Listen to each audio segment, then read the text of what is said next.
इसलिए निश्चित श्री रघुनाथ जी अपने चरणों में हम सबको स्थान प्रदान करेंगे। हमारे पूज्य गुरुदेव भक्तमाली जी की इच्छा थी हमारे लिए कि पंडित जी व्याकरण और श्रौत विषय पूज्य ब्रह्मचारी गुरु जी से पढ़ें। उस समय वो नेपाल में रहते थे, रूपंदेही जिला में।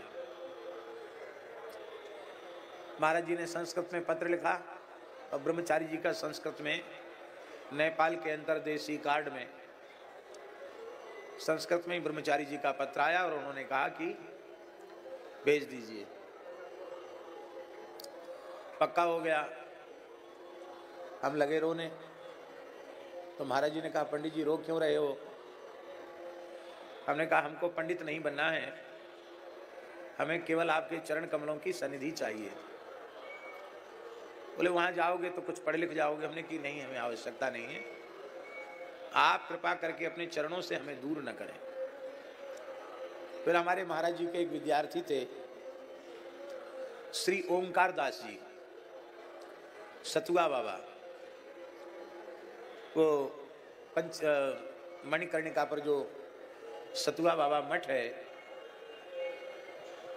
उसके वे उत्तराधिकारी के रूप में नियुक्त हुए और महाराज जी से उन्होंने व्याकरण पढ़ा था।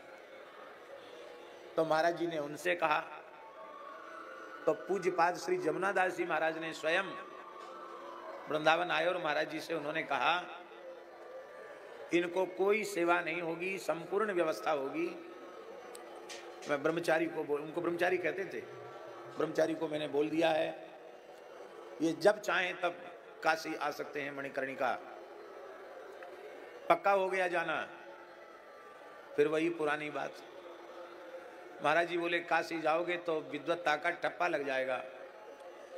हमने कहा आप हमको पंडित जी कहते उतने से हमें संतोष है, हमको ठप्पा नहीं लगवाना है, आप कृपा करके अपने चरणों से दूर न कीजिए। और इसके बाद महाराज जी ने फिर कभी नहीं कहा, 2 बार कहा। तो मेरे पूज्य गुरुदेव की यह इच्छा हम पूरी नहीं कर सके, ये टीस हमारे मन में थी।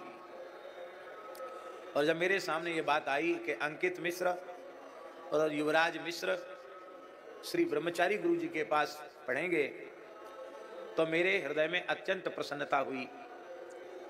भारतवर्ष में श्रौत विषय का, वैसे तो समस्त विषयों के, पर विशेषकर श्रौत विषय का इतना बड़ा विद्वान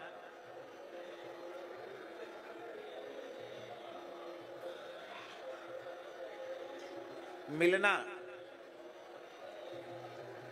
असंभव कहना तो पता नहीं कितना उचित है, लेकिन अत्यंत,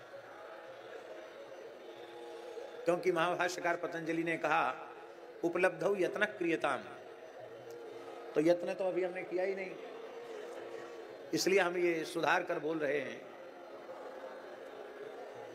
कि दक्षिण में भी जो श्रौत विषय के विद्वान हैं वे समाधान पूज्य ब्रह्मचारी गुरु जी से ही प्राप्त करते थे। तो बड़ी प्रसन्नता है कि इन दोनों बटुकों ने श्रौत विषय को ठीक से पढ़ा और इसका ये विस्तार करें।